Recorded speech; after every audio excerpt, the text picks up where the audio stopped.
ਹੈ ਭੀ ਸਚ ਨਾਨਕ ਹੋਸੀ ਭੀ ਸਚ।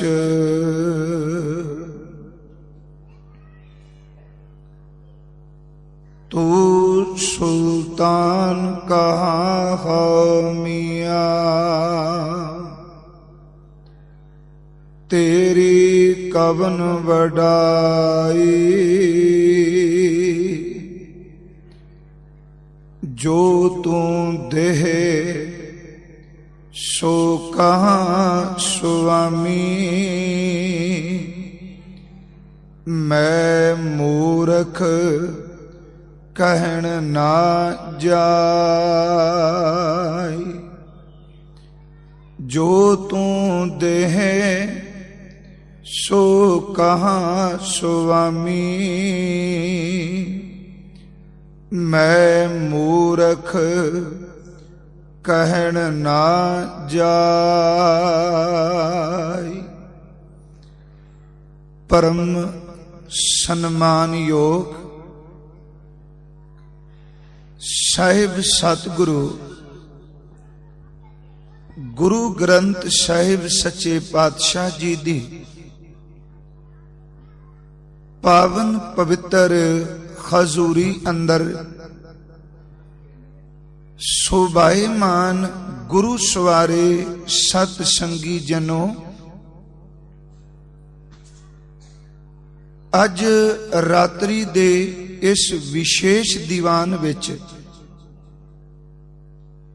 ਅਸੀਂ ਉਸ ਮਹਾਨ ਗੁਰਸਿੱਖ ਨੂੰ ਚੇਤੇ ਕਰਨ ਲੱਗੇ ਹਾਂ ਕਿ ਜਿਨ੍ਹਾਂ ਨੇ ਇਸ ਸੰਸਾਰ ਤੇ ਪੰਜ ਭੌਤਿਕ ਸਰੀਰ ਵਿੱਚ 125 ਸਾਲ ਬਤੀਤ ਕੀਤੇ। ਤਕਰੀਬਨ 113 ਸਾਲ ਉਹਨਾਂ ਨੇ ਸਿੱਖੀ ਨੂੰ ਕਮਾਇਆ। ਪੰਜ ਪਾਤਸ਼ਾਹੀਆਂ ਨੂੰ ਆਪਣੇ ਖੱਤੀ ਗੁਰਤਾ ਗੱਦੀ ਦਾ ਤਿਲਕ ਦਿੱਤਾ। 6 ਪਾਤਸ਼ਾਹੀਆਂ ਦੇ ਆਪਣੇ ਨੇਤਰਾਂ ਨਾਲ ਦੀਦਾਰ ਪਾਏ ਤੇ ਉਹ ਮਹਾਨ ਮਹਾਂਪੁਰਸ਼ ਜਿਨ੍ਹਾਂ ਗੁਰਬਾਣੀ ਦਾ ਆਨੰਦ ਵੀ ਆਪਣੇ ਤਨ ਤੇ ਖੰਡਾ ਕੇ ਦੇਖਿਆ ਤੇ ਜਿਨ੍ਹਾਂ ਕੁਰਬਾਨੀ ਦੇ ਯੁੱਗ ਨੂੰ ਵੀ ਆਪਣੇ ਨੇਤਰਾਂ ਨਾਲ ਦੇਖਿਆ, ਉਸ ਮਹਾਨ ਮਹਾਂਪੁਰਸ਼ ਨੂੰ ਅੱਜ ਦਾ ਇਹ ਦੀਵਾਨ ਸਮਰਪਿਤ ਹੈ। ਆਓ ਸਤਿਕਾਰਯੋਗ ਬਾਬਾ ਬੁੱਢਾ ਸਾਹਿਬ ਜੀ, ਉਹਨਾਂ ਦੇ ਜਿਤਨੇ ਕੁ ਜੀਵਨ ਵਿੱਚੋਂ ਸਮਾਚਾਰ ਉਪਲਬਧ ਹੋਏ ਨੇ ਉਹ ਮੈਂ ਆਪ ਨਾਲ ਸਾਂਝੇ ਕਰਨੇ ਚਾਹਨਾ। ਵਿਚਾਰ ਪ੍ਰਾਰੰਭ ਕਰਨ ਤੋਂ ਪਹਿਲਾਂ ਆਪ ਕਿਰਪਾਲਤਾ ਕਰੋ, ਆਪਣੀ ਸੁਰਤ ਨੂੰ ਗੁਰੂ ਕੇ ਚਰਨਾਂ ਵੀ ਜੋੜੋ ਤੇ ਗੁਰੂ ਨਾਨਕ ਸਾਹਿਬ ਜੀ ਦੇ ਉਸ ਮਹਾਨ ਸਿੱਖ ਨੂੰ ਆਪਾਂ ਅੱਜ ਯਾਦ ਕਰ ਲੱਗੇ ਆਂ। ਸਿੱਖ ਵਿੱਚ ਗੁਰੂ ਵਰਤਦਾ ਹੈ, ਆਪ ਮੇਰੇ ਸਤਿਗੁਰੂ ਮਿਹਰ ਕਰਨ ਵਿੱਚ ਵਰਤ ਕੇ ਉਸ ਮਹਾਨ ਗੁਰਸਿੱਖ ਦੀ ਜੀਵਨ ਕਥਾ ਆਪ ਹੀ ਕਰਾ ਲੈਣ। ਗੁਰੂ ਬਖਸ਼ੀ ਫਤਿਹ ਪ੍ਰਵਾਨ ਕਰੋ ਜੀ। ਵਾਹਿਗੁਰੂ ਜੀ ਕਾ ਖਾਲਸਾ, ਵਾਹਿਗੁਰੂ ਜੀ ਕੀ ਫਤਿਹ। ਸਤਿਗੁਰੂ ਗੁਰੂ ਗ੍ਰੰਥ ਸਾਹਿਬ ਜੀ ਦੀ ਅੰਮ੍ਰਿਤ ਗੁਰਬਾਣੀ ਦੇ ਵਿੱਚ ਜਿੱਥੇ ਜਗਿਆਸੂ ਗੁਰੂ ਤੋਂ ਆਪਣੇ ਤੋਂ ਵਾਰ-ਵਾਰ ਕੁਰਬਾਨ ਜਾਂਦਾ ਹੈ, ਉੱਥੇ ਸਤਿਗੁਰੂ ਆਪਣੇ ਸਿੱਖ ਤੋਂ ਵਾਰ-ਵਾਰ ਬਲਿਹਾਰਨੇ ਜਾਂਦੇ। ਗੁਰੂ ਗ੍ਰੰਥ ਸਾਹਿਬ ਦੀ ਬਾਣੀ ਵਿੱਚ ਹਜ਼ੂਰ ਗੁਰੂ ਅਰਜਨ ਦੇਵ ਜੀ ਦਾ ਇੱਕ ਅੰਮ੍ਰਿਤ ਬਚਨ ਹੈ ਕਿ ਆਮ ਤੌਰ ਤੇ ਅਸੀਂ ਰੂਹਾਨੀਅਤ ਤੇ ਮਾਰਗ ਤੇ ਚੱਲਣ ਵਾਲਿਆਂ ਨੂੰ ਗੁਰੂ ਗ੍ਰੰਥ ਸਾਹਿਬ ਜੀ ਦੀ ਗੁਰਮਤਿ ਵਿੱਚੋਂ 4-5 ਸ਼ਬਦਾਂ ਨਾਲ ਸੰਬੋਧਨ ਕਰਨੇ, ਕਿਸੇ ਲਈ ਸ਼ਬਦ ਵਰਤਨੇ ਆ ਕਿ ਇਹ ਮਹਾਨ ਸੰਤ ਹੈ, ਕਿਸੇ ਲਈ ਸ਼ਬਦ ਵਰਤਨੇ ਆ ਕਿ ਇਹ ਅਸਲ ਵਿੱਚ ਰੱਬ ਦਾ ਪਿਆਰਾ ਭਗਤ ਹੈ, ਕਿਸੇ ਲਈ ਗੁਰੂ ਗ੍ਰੰਥ ਸਾਹਿਬ ਚੋਂ ਸ਼ਬਦ ਪੜ੍ਹਨੇ ਆ कि ये तां पूर्ण साधक है। किसे लिए बाणी विचों बचन पढ़ने आ कि ये तां गुरमुख है। ते पंजवां शब्द असीं पढ़ने आ, ये महान गुरु का सिख है। पंज शब्द रूहानीयत दे मार्ग ते चलण वालियां नूं गुरु ग्रंथ साहिब दे विच उन्हां नूं संबोधन कीता पंजां शब्दां नाल। ते गुरु अर्जुन देव जी ने उत्थे फिर एक एक इस महापुरुष दी जिंदगी नूं बयान करदियां कि भगत की कर रहा है, संत दी कमाई की है, साध ने जिंदगी विच की कमाया है, गुरमुख दी घालना की है, चारां दा जिक्र करके अखीर ते फिर गुरु के सिख दी गल कीती। हजूर दे बचन पढ़ने हां, धन धन भाग तिना भगत जना, जो हर नामा हर मुख कहते हां। धन धन भाग तिना संत जना, जो हर जस सरवणी सुनत्या। धन धन भाग तिना साध जना, हर कीर्तन गाए गुणी जन बनत्या। धन धन भाग तिना गुर मुखा, जो गुर सिख लै मन जिणत्या। चारां दी गल करके अखीर ते क्या कि सब तो वड्डे भाग गुरसिखां के जो गुर चरनी सिख पढ़ते हैं। सब तो वड्डे भाग उस गुरसिख दे जिहड़ा गुरु दे चरनां विच जा पिया। इहदा मतलब कि गुरसिखां तेरे सब तो उत्तम भाग ने। दूसरा प्रमाण, एक गुरसिख दे कोल किन्ना कु खजाना है, किहड़ियां रहमतां बाबे ने ओहदे विच टिका दित्तियां। एक शब्द प्रमाण वजों होर अर्ज करदे हां। एक जग्यासू तुरिया हुंदा है, जिन्हों कोई समझ नहीं नाम की है, जिन्हों कोई समझ नहीं गुरु की सेवा की है। वो पहला गुरु कोल नहीं गया, ओनू गुरु दे दरवाजे विचों सिख मिल गया ते हथ जोड़ के कहंदा, मेरे भरावा मैं तेरे चरण पकड़ना वा, तू किरपा कर मैनू गुरु दे घर वल जाण वाला दा मार्ग दस दे, मैनू ओ मर्यादा समझा दे जिदे नाल मेरे मन दा खिंडाओ खत्म हो जाए। गुरु नहीं मिलिया, कल्ला सिख मिलिया। ते गुरसिख दी उपमा किन्नी कु है। अमृत बचन पढ़ने आ कि जो दिसै गुर सिखड़ा, तिस निव निव लागों पाए जियो। आखा बिरथा जी की, गुर सज्जन देह मिलाए जियो। क्योंकि गुर सिख कोल इन्नी कु ताकत है, ओदी सिफारिश चले ते पापी बंदियां उत्ते भी गुरु ओदी सिफारिश नाल तुरट पैंदा है। हजूर ने बचन कीते कि जो दिसै गुर सिखड़ा, तिस निव निव लागों पाए जियो। आखा बिरथा जी की, गुर सज्जन देवो मिलाए जियो। सोई 10 उपदेशड़ा, मेरा मन अनंत ना काहू जाए जियो। ए मन तै कु डेवसा, मैं मार्ग देखो बताए जियो। ते सिखा मैनू टाली ना, देख अज मैनू मनुखा देई मिलीए। पता नहीं मेरे जीव आत्मा ने किन्नियां कु जूना दा सबर कीता है। मैं तरला लैके तेनू कहना वा, खौ आया दूरों चल के। मैं किन्नी दूर तो सफर करके आया। मैं कहना अंदर वाली जीव आत्मा सबर करदियां करदियां बाबे नानक दे सिख कोल खलो के कहंदी है कि मैनू निराश ना तोरी, मैनू भरोसा मेरी दूरी नू तू मिटा सकदा है। हूँ आया दूरों चल के, मैं तकी तो शरनाए जियो। मैं आशा रखी चित में, मेरा सब दुख गवाए जियो। अगों फिर गुरसिख बोलिया, ओदे शब्द ने हजूर ने क्या सिख बोल के कहंदा, भरावा शब्द भरा ही है कि इत मार्ग चले भाईअड़े। भाईअड़े दा अखरी अर्थ है भरा कि मेरे भरावा जे इस मार्ग ते चलना ही, सब तो पहला अपनी अकल दे खंभ साड़ के गुरु दे चरनां विच समर्पित हो जा। मन दी मत नू छड़ दे। इत मार्ग चले भाईअड़े, गुर कहे सो कार कमाए जियो। त्यागै मन की मतड़ी, वे सारे दूजा भाओ जियो।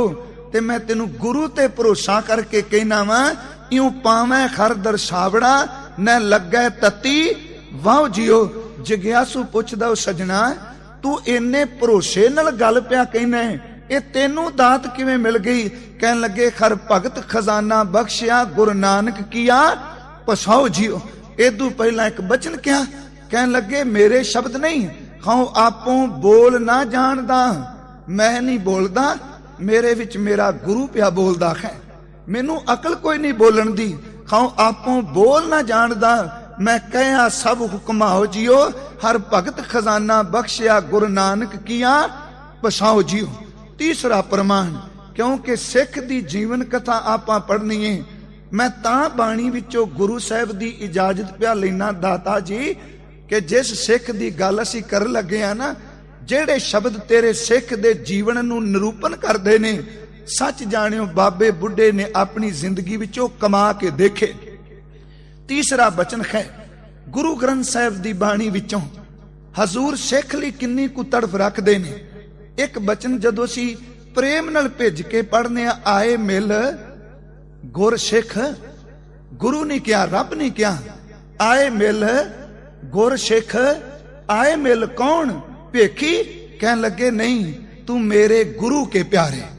ਜੇ ਮੇਰੇ ਗੁਰੂ ਨੂੰ ਪਿਆਰਾ ਲੱਗਣਾ ਮੈਨੂੰ ਮਿਲ ਤਾਂ ਸਹੀ। ਅਸੀਂ ਬਚਨ ਪੜ੍ਹਨੇ ਆ, ਜੇ ਗੁਰੂ ਨੂੰ ਪਿਆਰਾ ਲੱਗਣਾ, ਕਹਿਣ ਲੱਗੇ ਗੁਰ ਸਿੱਖੀ ਭਾਣਾ ਮੰਨਿਆ। ਗੁਰ ਪੂਰਾ ਪਾਰ ਲੰਘਾਏ ਦਾਤਾ ਤਰੁਠੈ। ਤੇ ਗੁਰ ਸਿੱਖਾਂ ਕੀ ਖਰ ਧੂੜ ਦੇ ਖਮ ਪਾਪੀ ਪੀ ਗਤ ਪਾਹੇ। ਗੁਰੂ ਗ੍ਰੰਥ ਸਾਹਿਬ ਦੀ ਬਾਣੀ ਦੇ ਆਧਾਰਿਤ ਹੀ ਭਾਈ ਸਾਹਿਬ ਭਾਈ ਗੁਰਦਾਸ ਜੀ ਦੀ ਇੱਕ ਪੌੜੀ ਕਹਿ ਕੇ ਆਪਾਂ ਅੱਗੇ ਤੁਰਨੇ ਕਿ ਗੁਰਸਿੱਖੋ, ਕਮਾਈ ਵਾਲਿਆਂ ਨੂੰ ਨਿੰਦੀਏ ਨਾ, ਕੇਵਲ ਆਪਣੀ ਖੌਮੇ ਤੇ ਜੀਏ ਨਾ। ਪਤਾ ਨਹੀਂ ਉਹ ਸਿੱਧ ਸਾਧ ਮੁਰਾਦੇ ਸਿੱਖਾਂ ਵਿੱਚ ਗੁਰੂ ਕਿੰਨੀ ਕੁ ਰਹਿਮਤ ਪਿਆ ਵਰਤਾਂਦਾ ਹੈ।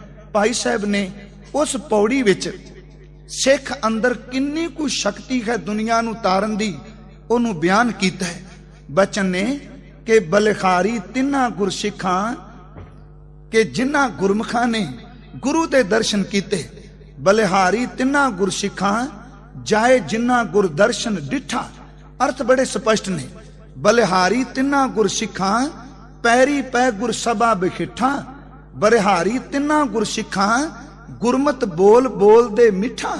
ਬਲਿਹਾਰੀ ਤਿੰਨਾਂ ਗੁਰਸਿੱਖਾਂ ਪੁੱਤਰ ਮਿੱਤਰ ਗੁਰ ਭਾਈ ਉਠਾ। ਇਹਦੇ ਅਰਥ ਕਰਨੇ ਚਾਹੀਦੇ ਨੇ। ਕਹਿੰਦੇ ਨੇ ਉਸ ਸਿੱਖ ਤੋਂ ਕੁਰਬਾਨ ਆ ਜਿਹੜਾ ਪੁੱਤਰਾਂ ਨੂੰ ਭਰਾਵਾਂ ਨੂੰ ਖੂਨ ਦੇ ਰਿਸ਼ਤੇ ਨੂੰ ਇੱਕ ਪਾਸੇ ਕਰਕੇ ਸ਼ਬਦ ਦੇ ਰਿਸ਼ਤੇ ਨੂੰ ਪਾਲ ਕੇ ਸਿੱਖ ਨੂੰ ਆਪਣੇ ਗਲੇ ਨਾਲ ਲਾਂਦਾ।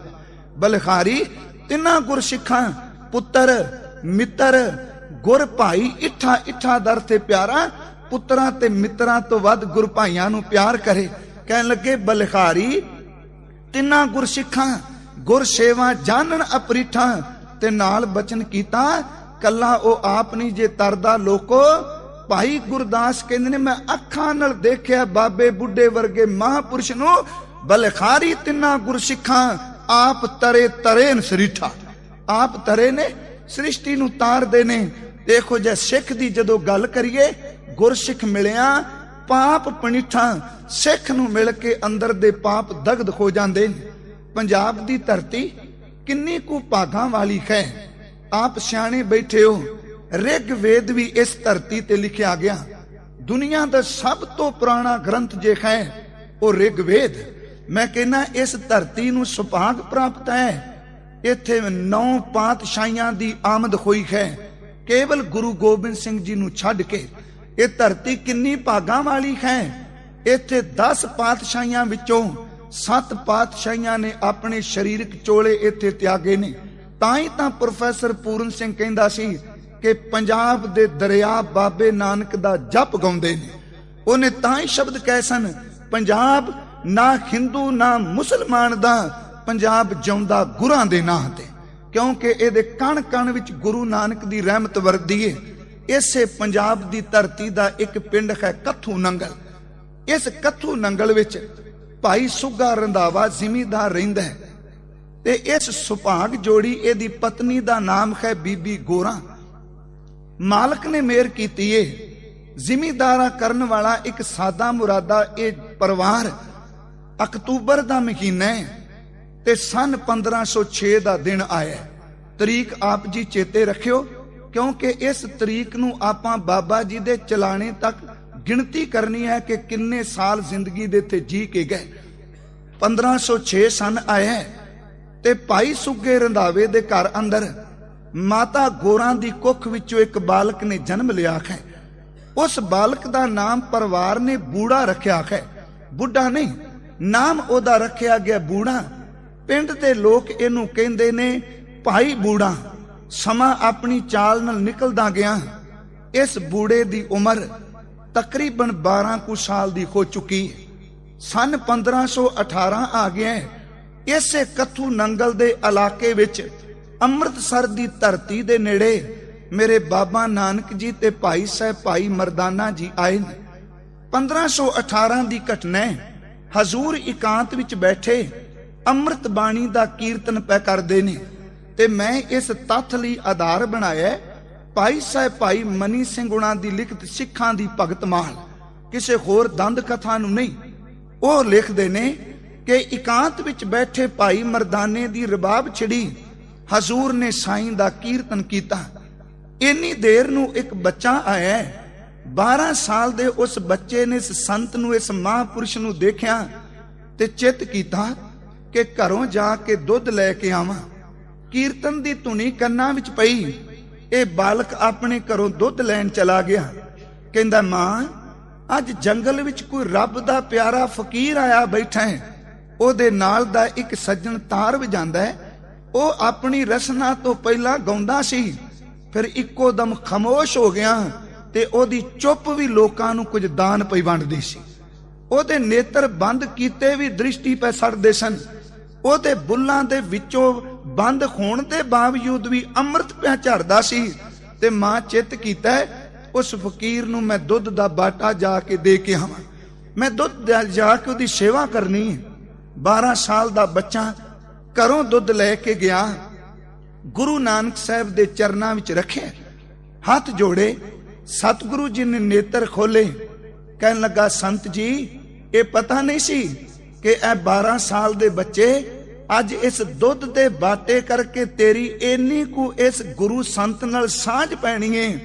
अज तो बाद तू जिन्नी जिंदगी जिएगा बस इस गुरु संत दे चरनां विच ही जिएगा। उन्हें दुध वाला बाटा सामने रखिया कि संत जी किरपा करो, मेरी मां ने दुध काढ़नी विचों कढ के दिता है ते जिहड़ा कढ़िया होया दुध हुंदा है तां ओहदे विच ताकत भी दूसरे दुध नालों ज्यादा है। मेरी मां ने काढ़नी दा दुध दिता है, आप किरपा करके दुध नूं छकना करो। हजूर ने नेत्र खोले। कहन लगे तेनू इन्ना प्यार साडे नाल। कोल बह के कहन लगे संत जी दुध छक के कोई रब दे घर दी गल सुनाया जी, कोई परमात्मा दे घर दी गल सुनाओ। हजूर ने दुध वाला बाटा रख दिता। कहन लगे बेटा कि तेरी उम्र कितनी है? हे संत जी मेरी उम्र 12 साल दी। कहने तेनू कित्थों ज्ञान हो गया रब दी गल, परमात्मा दी गल, ईश्वर दी गल, प्रभु दी गल? ते इक्को दम गंभीर होके उस 12 साल दे बच्चे ने कहा बाबा जी मौत ने कदी इंतजार नहीं करनी। इंज लगदा पे मौत सिर ते कूकदी ए, इस करके सोचना पिया वां कि मौत आउण तो पहला पहला किते रब दी गल सुन लवां। हजूर ने क्या कहन लगे बेटा एक तेरी उम्र 12 साल दी, तू कहना प्रभु दे घर दी गल, ते दूसरी तू कहना पे मौत नेड़े वे। तेनू किवें समझ पैगी कि मौत इन्नी नजदीक है? ते उस वेले इस भाई बूढ़े ने 12 साल दी उम्र विच एक घटना 1518 दी है। 1506 नू बाबा जी दी आमद है। 1518 नू खजूर नू मिले ने। 12 साल दे करीब इस बच्चे ने कहा बाबा जी जिमीदारां दा मुंडा वां, बापू खेती करदे ने, खेतां विच कुछ फसल अजे बिल्कुल खरी, जमीन विचों अंकुर फुटे बाहर निकलदी पई सी। कुछ फसल अद्धी कच्ची ते अद्धी पक्की डडरी सी, कुछ फसल पक्की सी। मैं अपने बापू नाल खेतां विच गया, हाकमां दे घोड़े आए, सिपाही आए, उन्हां ने साडी जमदी होई फसल नूं घोड़ियां दीयां टापां दे नाल मिध के रख दिता। डडरी फसल नूं घोड़ियां ने अपने मूंह ते दंदां नाल उजाड़ दिता ते पक्की होई फसल वढ के ले गए। ते मेरा बापू खूह ते खलोता वेखदा रहा, उन्हां हाकमां नूं रोक ना सकिया।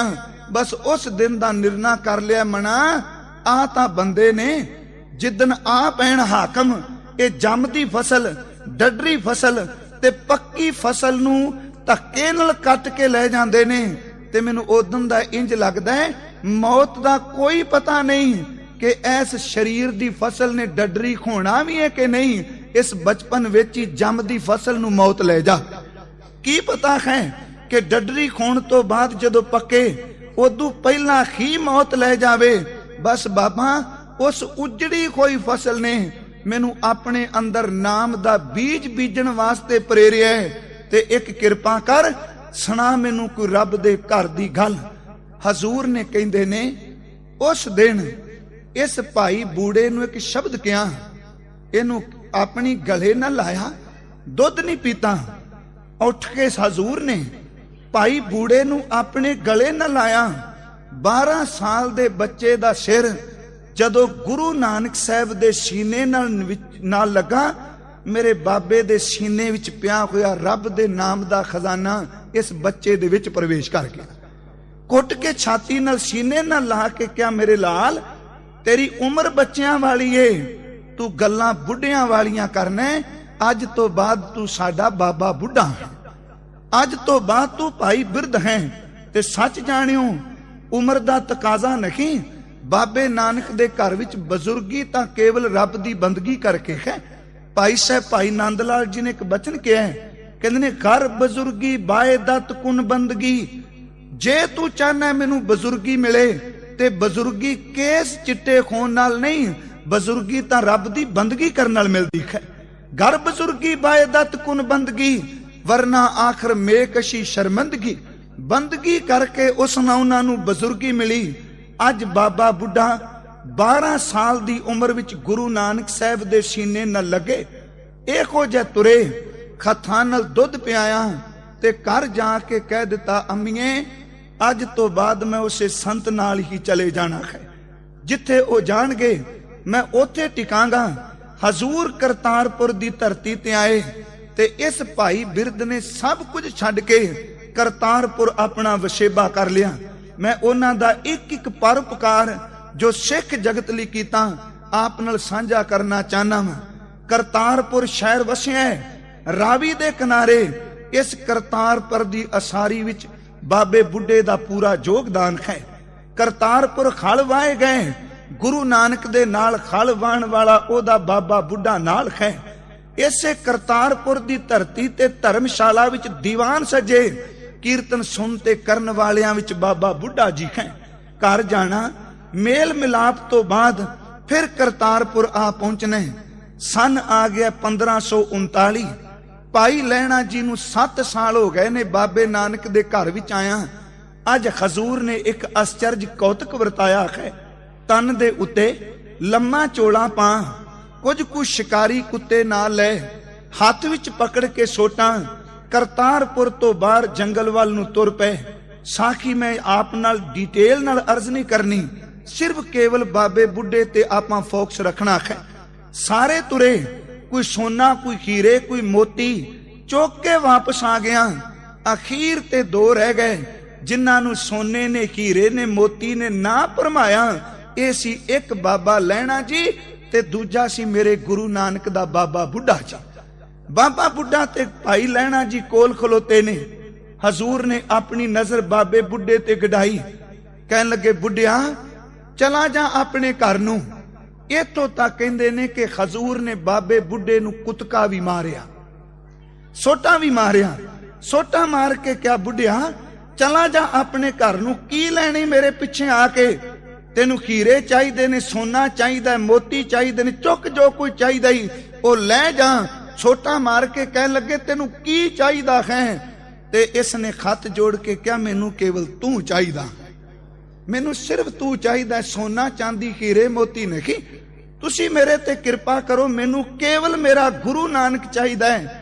ਪਹਿਲੇ ਦਿਨ 1518 ਨੂੰ ਸੀਨੇ ਨਾਲ ਲਾਇਆ, ਪਰਤ ਕੇ 1539 ਨੂੰ ਇਸ ਸਰੀਰਕ ਚੋਲੇ ਨੂੰ ਪਲਟਣ ਤੋਂ ਪਹਿਲਾਂ ਸੀਨੇ ਨਾਲ ਲਾ ਕੇ ਸਿਰ ਦੇ ਉੱਤੇ ਹੱਥ ਰੱਖ ਕੇ ਕਿਹਾ, ਬੁੱਢਿਆ ਤੇਰੇ ਤੋਂ ਓਲੇ ਕਦੇ ਨਾ ਹੋਸਾਂ, ਕਦੀ ਤੱਕਿਓ।